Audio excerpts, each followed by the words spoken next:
It doesn't really matter how much Bitcoin you have or how optimized your biomarkers are if your nervous system is owned by cortisol, algorithmic addiction, and dopamine loops. Told me probably I will be dead in some months. If you live a life that is not your neutral life, that is not what you want to do deeply inside you, this will make you sick over a long period because your body fights against this all the time. Going outside in the sun, getting the exposure to the environment as much as possible without any glasses, without any sunscreen, preferably without a t-shirt on. Stop focusing for the first time what should you bring next to your regime and start thinking about what should I remove. Hello, everyone. Welcome to BTC Prague. And welcome to this panel on biological sovereignty. My name is Yoni Appelberg. I'm a medical doctor, author of this book, Abundance Through Scarcity, which is the most important philosophical framework on Bitcoin that you'll find. And if you haven't read it, please do. I'll be signing it if you want a copy. And so yeah, welcome to this fascinating panel. We're going to have a lot of fun. You're going to learn a lot. So let's begin with a short introduction. Just your name and one sentence on what you do. Let's go this direction. Okay, I'm Roman Rea. I'm the founder of Blocktrainer. It's the largest German Bitcoin media company. It started with a YouTube channel back then in 2018 and becoming a company in 2020. And I like to talk about Bitcoin, economy, and especially, I think, philosophy right now, because the way leads into philosophy, I think. And yeah, this is what my work is about. Yeah, hello, my name is Josef Ketek. I run the Treasury Academic Program, which is focused on Bitcoin education in Africa. And more, I'm very interested in the circadian biology and mitochondrial health. Big fan of Jack Kruse and Tiago, so I'm very happy to be here in this panel. Hey, I'm Veronica, and I do layer 2 research on Bitcoin, so how we can actually scale the protocol to make it available, to make it possible for a broad amount of people to use it. And also into like all the longevity topics since a few years to actually balance between the rather like very intense technical environment and health level. Hello, I am Jaroslav. I'm founder and CEO of our company Mitochondriac. I also like to call myself Mitochondriac. I'm author of 2 books. One is about circadian biology, second one about quantum biology. I'm also certified building biologist, and basically my interested in health, mitochondrial light, and things about it. So circadian biology, quantum biology. So you can already tell this is going to be a fascinating panel, yeah? So I'm very big on biohacking myself. I love the field. But it is a world that has a tendency to take reasonable observation and stretch them beyond recognition. So a lot of people who follow the biohacking trends, they oftentimes end up in a deep, dark rabbit hole where 2 + 2 = 5, and critical thinking works about as well as a compass on the North Pole. And so I've set out to be a pillar of skepticism and scientific thinking, coming as a person with a medical background here. So yeah. So Jaroslav, my first question is actually going to be for you. You work in quantum biology and mitochondria, and quantum biology is one of those fields that sits on a spectrum from legitimate science like photosynthesis, bird navigation, and enzyme tunneling, to the deeply woo adjacent. So, and every time I hear quantum in relation to health, my skeptical radar goes off. So help me and help the audience understand where the real science is and where people are drifting into fantasy. Well, the great question. And I think when a lot of people heard the word quantum, it's like basically quantum mechanics, which I can't understand as a layperson, or maybe some people think it's all like voodoo or things like that. But basically, quantum biology sits for me somewhere in the middle, because a lot of past generation, or let's say civilization, know intuitively a lot of things like swings, Egyptian, and things like that. And now we have the science, which can make a study, make the proof that a lot of things we intuitively know is basically based on the real science. And we now can better understand the real world and make a better connection to our roots, to our past. And let's say we can now better explain to modern people how we really work, how we are connect with nature. And if some people wanted to know in a lay term, we can tell them. But when some people like some studies and show me the studies, now we can show them, we can explain them in a real scientific world. And that's for me, it's when it connects. Or Yeah, what I find interesting in that regard is that sometimes there is examples for. I do a lot of yoga, and in this community, very often, depending on where you are, you end the session with like chanting and a lot of those scientific people, they were rather like, okay, what are these hippies doing over there? That's kind of rather weird. And interestingly, just recently or in the last couple of years, there is scientific papers about how important it is to stimulate the vagus nerve to regulate your nervous system, and stimulating the vagus nerve is exactly the humming kind of thing. And now there are even these electronic devices that you can put on your head to stimulate that. So I mean, sometimes all this like hippie stuff is woo woo, but very often they intuitively Yes. got to a place where they actually did what is now supported by science. All right. You're touching on something very important here, Veronica. And me personally, I have one foot in each camp, yeah? And I recognize the rigidity of the scientific community. I recognize where we, I say, are have our shortcomings. I also recognize where the wellness community that comes from another angle has its benefit and where it has its flaws. And I want to see that bridged being, I want to see that gap being bridged. And like you say, yes, humming, that stimulates the vagus nerve. So I think it's about a matter of education for both camps to understand each other's sides.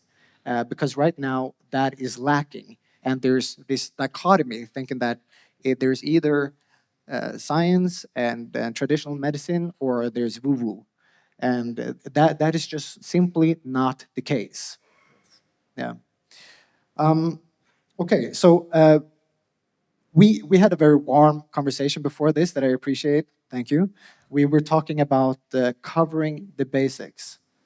Can you maybe start us on what that means, and then I'd like to hear from Roman and Joseph as well. What do you think about covering the basics? What that means?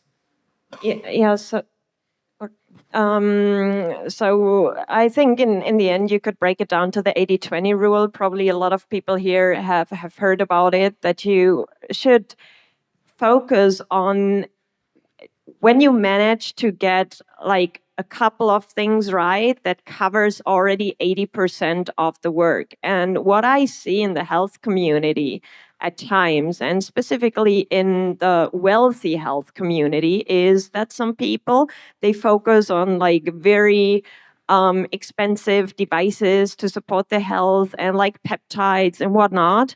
But then on the other hand, they live in a high stress environment. They work in a high stress environment. They don't have any sleep hygiene. They have highly processed based nutrition, etc. And I'm like, you don't need your H-bot chamber and whatnot when you don't nail the basics. And nailing the basics is actually not expensive. It is about sleep, clean nutrition, and lowering stress. And most people have a huge leverage on these points. Yeah, so we should first do that. And once you nail the basics, which is actually pretty hard, I don't know who really manages to sleep 7 to 8 hours a night. Yeah, I mean, because very often we have like high nervous system stimulation, etc., and people don't even manage that. So, and once we have nailed the basics, then we can add and be like, okay, I get these like whatnot devices and optimize, but one step at a time. Joseph, what do you think about what are the basics for when it comes to wellness, health, and biohacking? What are the basics that we should cover? So for me, the thing that mostly improved my life in terms of health was getting rid of seed oils and all kinds of, like I would say, junk food. So I'm mostly carnivore at this point for about 5 years now. But I mean, like vegetarianism probably works for some people as well, as long as you get rid of this of the junk, processed food and seed oils and candies and stuff like that.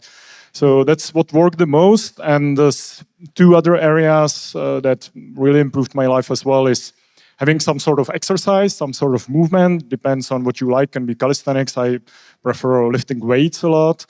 And the third is going outside in the sun, getting the exposure to the environment as much as possible without any glasses, without any sunscreen, preferably without a t-shirt on. And I discovered that quite recently, maybe like past year or 2, and it really helps, for example, with the sleep, getting this to see the sun as a first thing in the morning, no displays or any artificial light. Jaro probably can tell us much more about that, but yeah, it's these 3: nutrition, some sort of movement, and sun. Woman? Yeah, can I have some more minutes? I want to explain my situation because it's a little bit special. In 2019, I become very ill, very sick. I have several autoimmune diseases, like with my pancreas, my liver, my darm, or what it's called in English, I'm not pretty sure. And I have a rheumatic disease in my back and so on. And I was in the hospital for some days, and I was on hard medicine for a year or more. Prednisolone, cortisone, my head was blown up and stuff like that. And it was kind of hard for me and my family because they told me probably I will be dead in some months. They couldn't know where this comes from. They took pieces out of my organisms and tried to find out what's happening with me, and they didn't find it. So back then I did sports for 6 times a day. I worked like an animal, sometimes 24 hours on a piece for my with a company where I was IT specialist for. And I thought I have a very healthy living, but probably it was not healthy. And I realized I need to change something in my life. And when you are in a situation and you think, okay, you have probably 3 months left, what do you do with your life then? You realize you don't regret anything you did in your life. What do you do and what do you want to do is stuff you probably cannot do if you lay on the bed and you have your last day in your life. So I've changed everything, and my hobby at this point was this YouTube channel talking about Bitcoin, and I said, yeah, I want to make this a company. This was a starting point. And today, a lot of time is gone from now. I take absolute no medicine. I'm more healthy than ever before in my life. I do hard sport all the time, even with rheumatic diseases. And I'm totally stable. And the reason is, I think... Ooh. Thank you.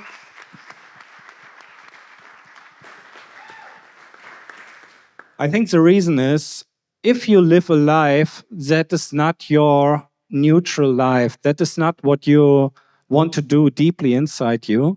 So there are outside so many people, so many systems try to bring you moral and other stuff, like you have to behave like this, you have to behave like this.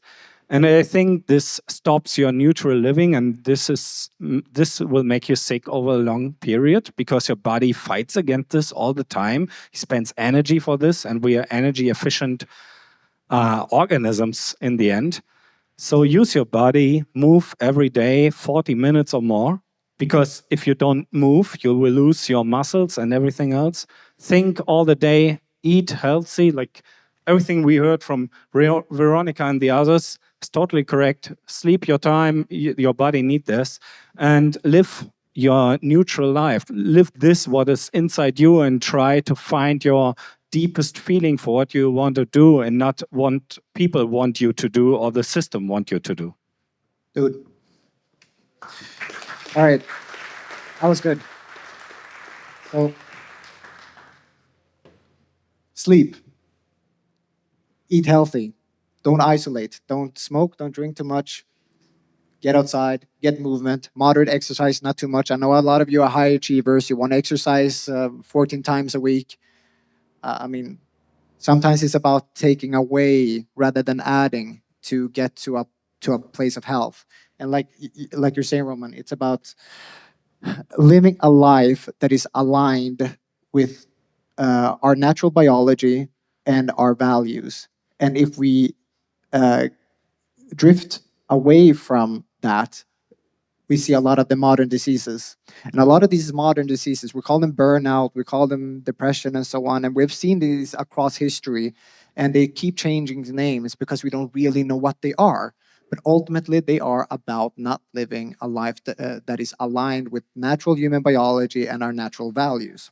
So it doesn't really matter how much Bitcoin you have or how optimized your biomarkers are. If you can't have sovereignty if your nervous system is owned by cortisol, algorithmic addiction, and dopamine loops. So why are so many high achievers and high performing people metabolically and psychologically exhausted? And what actually fixes this? Anybody? I think the reason or the reasons is the more for that. But when I was listening to other speakers, I think there is one thing which everybody here can think about, because when people or high performance people or Bitcoiners or whoever can get better in their health, in their life, sometimes people start for the first time and think about what should I bring next to my lifestyle, or what habit I should add to my regime, or other stuff, or how supplement or things like that. But I regularly told the people, stop focusing for the first time what should you bring next to your regime, and start thinking about what should I remove from my lifestyle or from my bad habits or other things, because it's free to remove something. You basically don't need supplements, don't need buy new stuff, don't need new fitness center or things like that. You just start thinking about what am I doing on my daily regime, when I'm going to sleep, when I'm waking up, what I'm doing, how much I'm naturally moving. Uh, should I go to my work only by the car, or can I go and take a walk outside with less clothes, without sunglasses, so see natural sunlight? And when people start thinking about my health like this, so remove all the bad stuff first, let's see for the few days, few weeks, how I feel, I will be feeling, how am I waking up, if I wake up freshly, if no, I can go to bed earlier. Let's see for a few days. And then when I see myself, let's say for a few weeks, on a regular healthy style, I'm waking up freshly, I go to the bed, I sleep in 5 minutes. And then if I can, let's say, move to the next level, or maybe 101%, then it's the time for thinking about maybe some kind of other things, on some kind of supplements if I need it, or things like that. But not for the first time, because for the regular people, it not needed any biohacking stuff or supplements. Just think about your regular lifetime, regular day. Think about what you should remove, what people, what stuff, and start from there. I think it also connects a lot to what Roman said, like being connected to your kind of, some people call it calling or whatnot. So what I noticed in the Bitcoin environment about some of these very high achievers is that very, very often they were actually driven by fear. They were driven by, I was bullied in school. I never, ever want to be bullied in my life ever again. So I am working so hard to not get into this situation again. And this is what I actually see in a lot of these high achievers, that still this kind of herd personality. And I think the fear-driven approach can get you very, very insanely far. Actually, I was surprised of how far you can get with suppressing what is actually happening inside of you. Yeah. But I think the healthier approach is exactly what Roman says, to find what is natural to you. And I personally just experienced it on a lower level. But for example, I'm very much into the very technical side of things. I'm not a developer, but I'm very close in working in this environment, and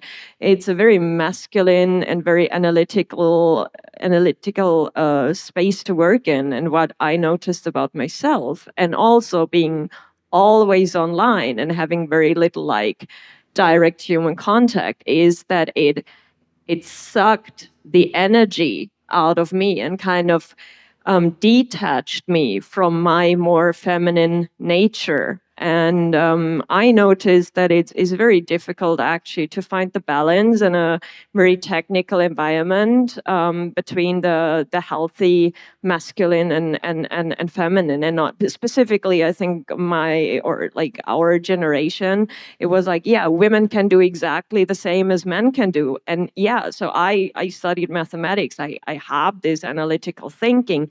I can do it. Question is, should I? And is this the best way that I can bring my value to this world? Excellent point. Thank you for that. Yeah, that's good. So, yes. Air 5. No, she's leaving me hanging. Okay. So I recently quit my job as a medical doctor a few months back, just to live a life more aligned. And now I'm working on a business as a Bitcoin doctor for Bitcoiners, where I do online consultations.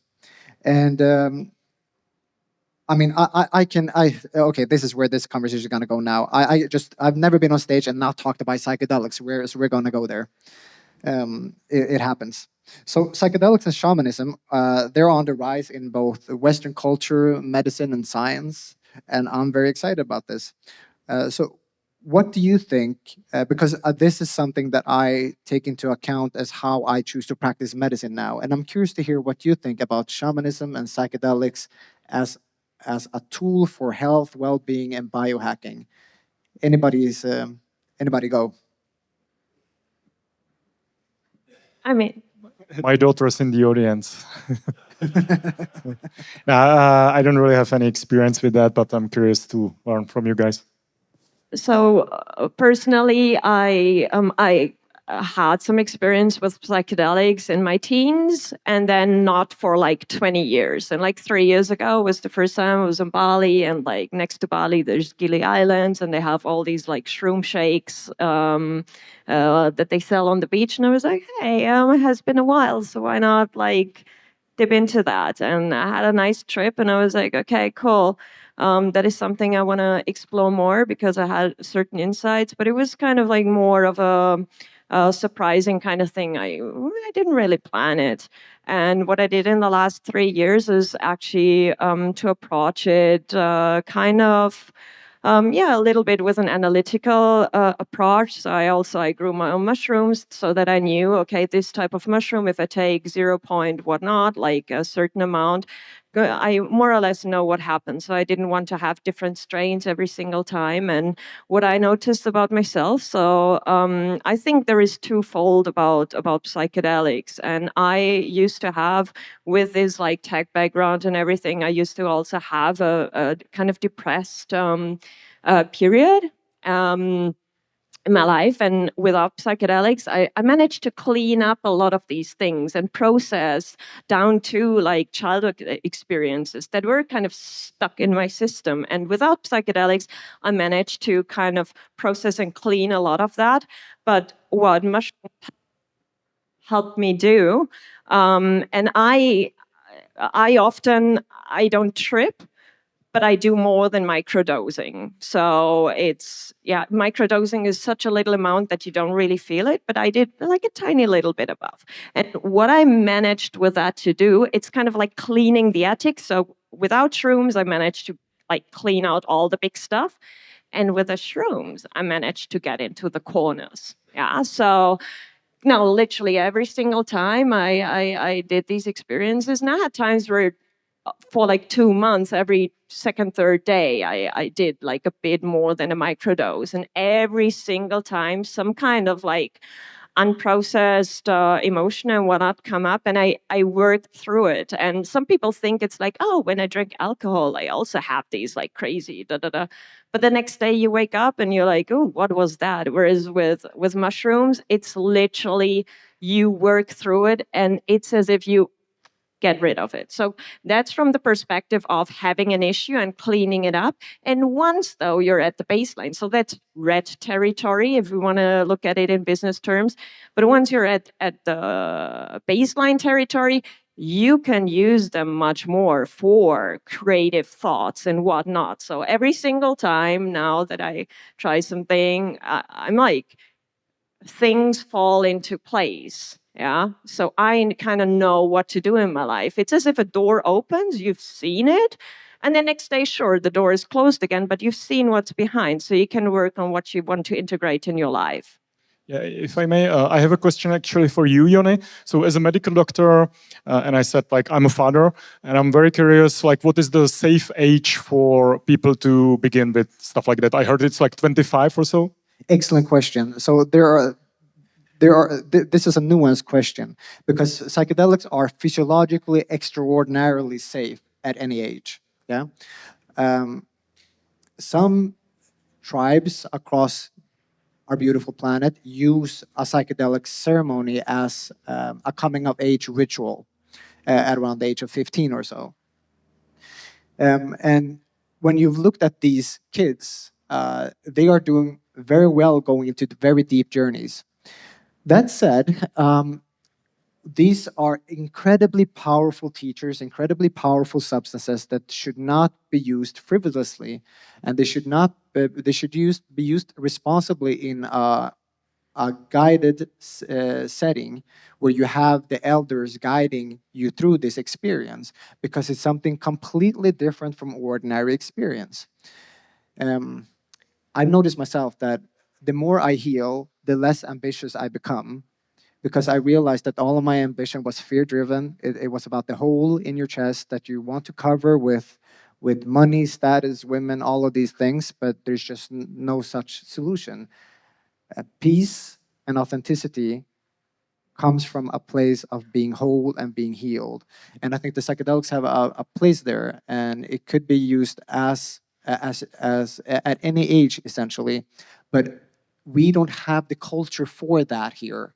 So here, I would absolutely wait until we have a fully developed neocortex, which is around the age of 25 or so.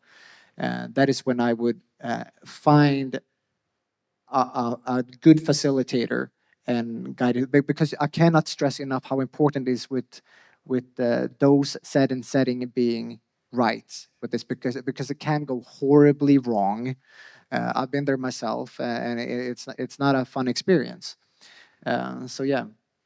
But I mean, there are so many benefits to psychedelics in modern medicine, and we want to introduce them. We want them to. You shouldn't have to be 25, rich, and have a hippie name to have access to these things.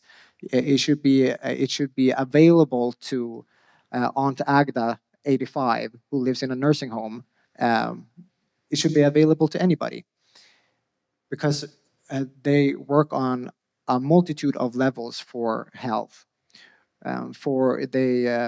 They can teach you a lot of things about life. Yeah, they can also increase the plasticity of your brain so that you can heal your brain essentially. Yeah, Veronica, you want to go? I mean, they are experiencing a revival at the moment. I think the biggest supporters are, on one hand, Christian Angermayer, who is based also in Switzerland, who is like having a company, a Thai now, where they do like proper clinical trials with psychedelics, not just, oh, you take some shrooms and see what happens, but proper clinical trials, and want to get them approved and everything, so that and then also Brian Johnson, one of the more popular longevity influencers. He did, I think, 3 mushroom experiments. The first one was offline. The second and the third one he even streamed. And recently he did another one with 5-MeO DMT, which is one of the most potent psychedelics on the planet. And he live streamed that as well. So they are pushing the boundaries quite strongly on that level. On the one hand, Brian Johnson more to bring it into the mainstream conversation, and Christian Angermayer to really bring that onto a scientific level. So Perfect, thank you. So, show of hands. Who is a Bitcoiner in here? Good. I want some of you people to keep your hands up. Because now I want questions, and I don't want a silent room. So anybody who is brave enough to keep their hands up, think of a question and aim them at our audience. Anybody who has a question, go. We will be handing out microphones. I got a question and I got the microphone. So I just want to build on what Yoni was talking about here with the psychedelics, because he's told me about some of the work that he's done personally with people that are at the end of their life. And I think that's probably something that you should probably share with the audience, because we all know we've got loved ones that are maybe nearing the end of their life, or they've become sick, like Roman was talking about earlier. Can you just expand on a little bit about, so instead of experiencing this when you're 25, what you've done to help people at that termination point and what they experience? Thank you for an excellent question. So I worked a lot in palliative care as a medical doctor, and that is a very important chapter of our lives. It's one of the most important chapters of our life, when we're actually going to leave our bodies behind.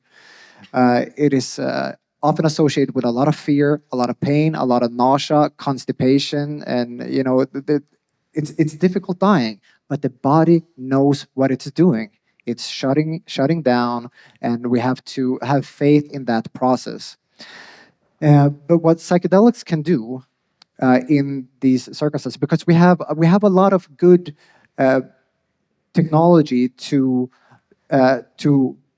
alleviate pain, nausea, constipation, difficulty breathing, and so on. But we have very few technologies to deal with the existential pain and existential worries. And these are very tangible things when you are approaching the end of life.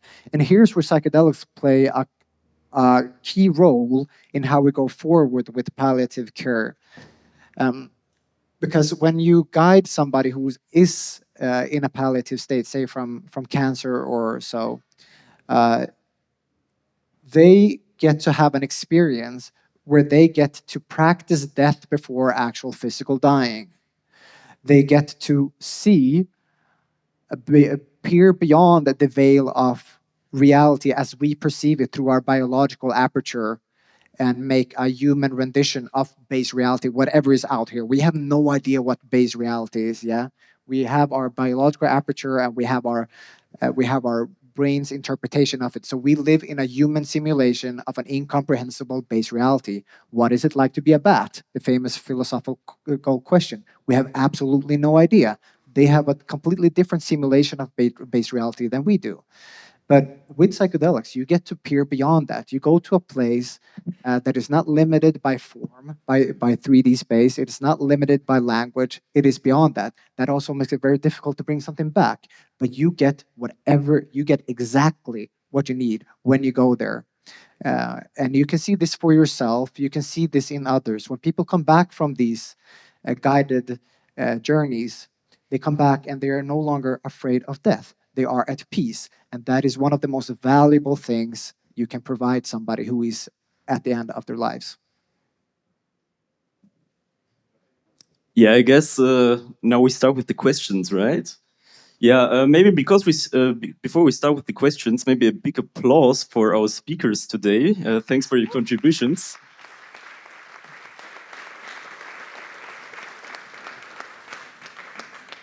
And yeah, to start this off, I've got a question related to supplements and especially about vitamin D3 and the sun. So we just talked earlier about it's usually better to cut off the negative things which are pulling down your health and which are stressing you because they don't cost anything, right? And particularly the vitamin D3 is very special because it's, I think, the only vitamin which our body can produce on its own, right? With being in sunlight. What is your opinion, and especially maybe in context of also autoimmune diseases, of how to correctly supplement and use vitamin D3 for a healthy lifestyle? Yeah, I think the regular doses, which probably is called the normal one, is too low. But I think you can also take too much of this because everything, it doesn't depend on what thing. If you have too much of this, it's a problem for your body. And I think it's good to supplement this in the dark time period of the year because you have less sunlight and so on. Or if you work a lot in the office and you have not a lot of neutral sunlight, you probably need to take a little bit more of this. In the end, it's the best way is to make a blood test. You can check your blood and you have it directly, but you need to do this continuously to find out what's the correct doses for you. On the other hand, you can try to feel it. Like, you feel better after supplementing a week. If it's so, take a little bit more. If you feel not really more great, then take it out of your organism or lower it to the point where you were before. I think it's it depends on your personal situation. Yeah, but I think it's a good supplement, and I take it daily for myself as well, like omega-6 as well, because I don't have I don't like fish and so on. Or is it omega-3? Sorry. Thank you, Roman. Anybody else? Or maybe let's go on to the next question. Yeah, maybe I'm kind of curious because I think it's Jack Cruz who changed his opinion about supplementation of with D. So does it actually do like what the sunlight does? Or maybe it's for Yaro, I don't know. Like, is the supplement really like doing, what the sunlight basically should be doing in the body? Yes, I agree with Josef, because there is the rule that when your body is something making, you don't need to take it.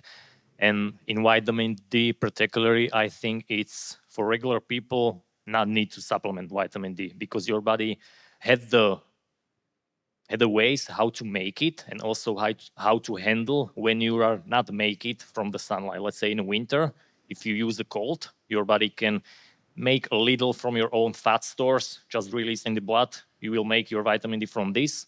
And also you will not need as much vitamin D because, let's say in winter, you live in the northern hemisphere and your body needs more of UCP protein to make your own heat. And if you have higher vitamin D, you downregulate your heat production. So your body, let's say, have always some kind of positive and negative feedback loop. And vitamin D is a good example for this because you really don't need this, only maybe for some special cases if you have some kind of bad illness or something like that.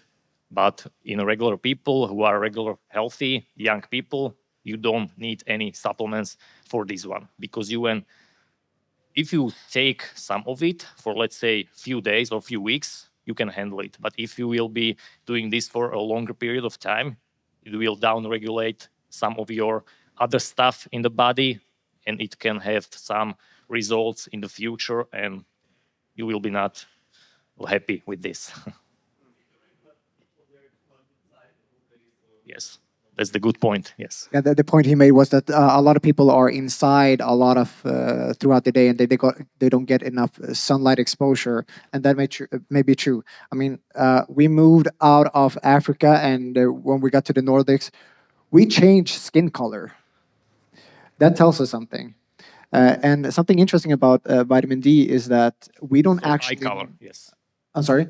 Also, eyes color we change. Yes. Yes, and exactly. And we don't the levels that we use as a reference for normal that we use for normal levels of vitamin D, they are based on military conscriptions. What do you call, like people going to the military, 18-year-olds, a long time ago.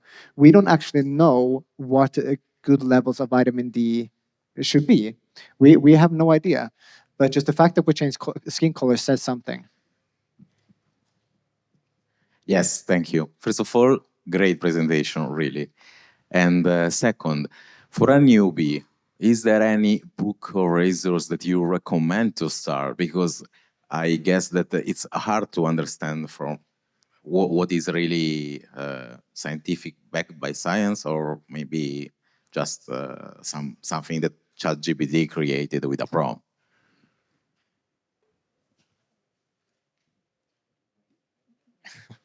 There are a lot of books, I think. Also, I wrote the 2 books by myself. If you are interested, we have also some examples. One of the book is translated into the English, and I'm speaking about that because the first book is basically in the late term. Everybody can read it, can understand it. There is only little science, and it's only the practical stuff. So you can learn from that book how to eat, how to schedule your meals, how you schedule your light environment, how you schedule maybe your cold exposure if you want to cold adapt or things like that. So let's say this one, or I think there are a lot of books also from, if you know, Gerald Pollack, but it's a little more scientific, but I think everybody should understand probably 80% from this.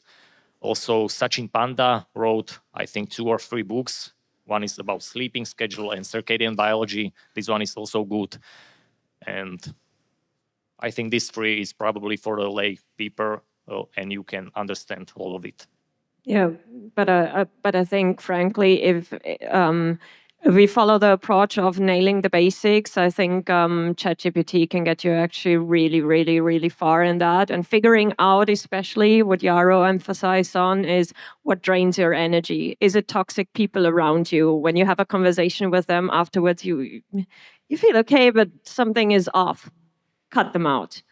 If you have if you don't eat during the day, for example, I always skip breakfast, and then I often ate at 10 p.m. I ate a bunch of pasta and then slept badly. And I recently started to have proper breakfast with more protein based, and this is I just don't do it anymore without even prohibiting myself to eat at night, which is anyway not possible. If you have some whatnot, it just happens. Yeah. So toxic people, how much do you doom scroll on social media? So first of all, I think figuring out what are the energy draining things, and 80-20. There's been one book that changed me as how I look at medicine as a medical professional, and that was Ageless by Andrew Steele. I'm incredibly interested in longevity medicine for a reason. So my contribution to the Bitcoin community is to take a step back, look at the very big picture, look at what does this technology mean for the future of human civilization. That is what my book is about. What is the importance of Bitcoin for the future of our civilization? And so we have had 3 medical paradigms as a species. The first one I call survival medicine, and that is when we were basically just surviving in the wild. We had 4 big killers back then. Starvation, trauma, infection, and childbirth complications. Then we discovered antibiotics. We had basic sanitation. We developed modern healthcare, and we eradicated those. And then we entered the second. That's when we entered the second paradigm of medicine, and that's where we are currently, and that's management medicine. This is when we manage the symptoms of chronic illnesses. And now we have 4 new big killers: neurological disease, cardiovascular disease, cancers, and metabolic diseases. And we don't have the technology to cure these diseases. We can't cure heart failure. We can't cure Alzheimer's. We can't cure diabetes. We can't cure Parkinson's. We are only managing the symptoms of these diseases, but we are right now in a very interesting phase of the evolution of medicine, and we're entering the third paradigm, which is longevity medicine. And that is when we start addressing the root cause of chronic illnesses by targeting the 9 hallmarks of aging at the cellular level. So there are about 9 to 11 diseases that occur at the cellular level that we are now developing therapies against. And that is going to be how we vaccinate against these age-related illnesses. So it's not really about living to be 300 years old. It's about extending health span by just taking care of this disease that we call aging. And it's a lot about shifting a mindset and regarding aging as a disease, as the accumulation of symptoms from cellular diseases. So that radically changed how I look at medicine. Can I say something more to the kind of food and how you probably can eat a little bit more healthy? It's eat less carbs. So carbs are okay, but reduces, because carbs are pure energy. Your body can create a lot of energy out of it directly after you eat this. 2 problems coming up. Your cortisol is rising, so it's stress for your body. Stress is always bad. The other thing is this energy has to go somewhere, right? So, for example, with my rheuma disease, when I eat too much carbs, I have a rheumatic inflammation after this, because somewhere the energy has to go to. If you have cancer and you're in the diagnostic and they give you the contrast solution to see the cancer, this solution is based on sugar. Why? Because this cancer is reacting to the energy. This is what he tries to get out of your body. So eat less carbs. I think this is one thing. The other thing, what Veronica said, eat more protein. Protein is harder to your body needs more work to take the energy out of this, and you don't feel that hungry after eating proteins, and your body building muscles and everything out of this. So more proteins, less carbs. This is a very simple solution for your daily life. You can eat carbs, but do not make it so much. So some people eat the whole day. They're starting in the breakfast with bread and later pizza and probably some noodles. And yeah, in the end, it's just carbs the whole day. Yeah, reduce that. So I think we have time for one more question. Give these beautiful people a microphone. It's not a question, it's just to Roman.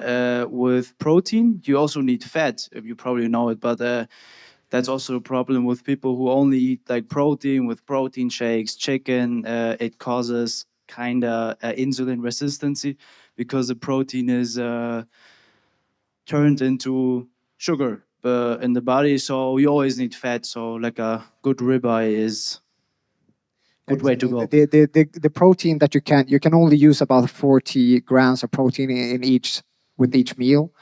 And the excess of that triggers gluconeogenesis in the liver, and that will be turned into glucose. Also, eating a high amount of protein can, for some people,